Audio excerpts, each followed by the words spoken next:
নমস্কার সবাইকে আমার নতুন একটি ব্লগে স্বাগত। তো আজকে সকালবেলা ঘুম থেকে উঠে দেখছি যে মাসি আজকে রান্না করছে। আর মাসি এখানে রান্না করেছিল আমার পছন্দের একটি খাবার, সেটি হচ্ছে গিয়ে কচুরলতি। আর আজকে আমার ঘুম থেকে উঠে ইচ্ছে হচ্ছিল যে আমি একটু পায়েস খাবো, তো আমি এখানে পায়েসই বানাচ্ছি। আমি একটা আমুলের দুধের প্যাকেট দিলাম, আর এখানে গরুর দুধও ছিল, তো এটা আর দিইনি, এমনিতে প্যাকেটের দুধ দিয়ে বানিয়ে।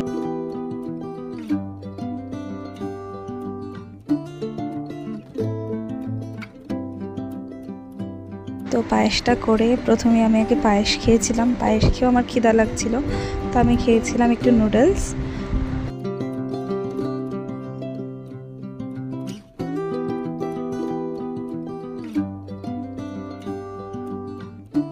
আর এদিকে আমি খাচ্ছিলাম নুডলস, আর এদিকে আমার বোন খাচ্ছিল পায়েস। তারপর বাবাকে দিলাম, তারপর স্নান টান করে খেয়েছিলাম দুপুরবেলা ভাত।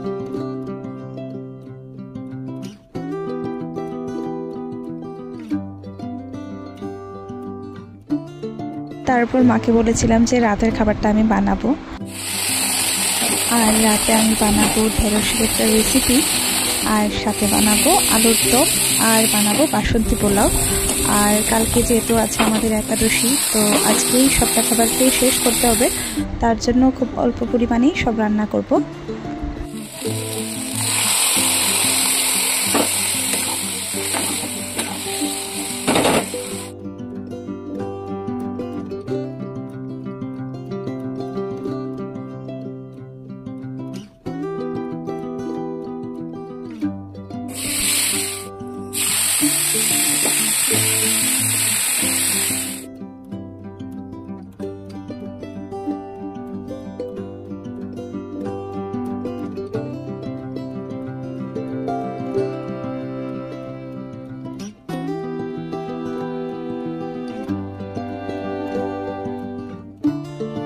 আর এই যে এখানে আমার বাসন্তী পোলাও, আলুর দম আর ঢেঁড়সের তরকারি রেডি হয়ে গেছে। এখন আমরা রাতের খাবারটা খাবো।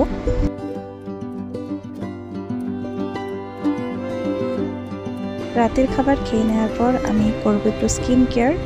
আর এইভাবেই গেছে আজকে আমার দিনটা। দেখা হচ্ছে পরবর্তী ব্লগে, ততক্ষণের জন্য টাটা।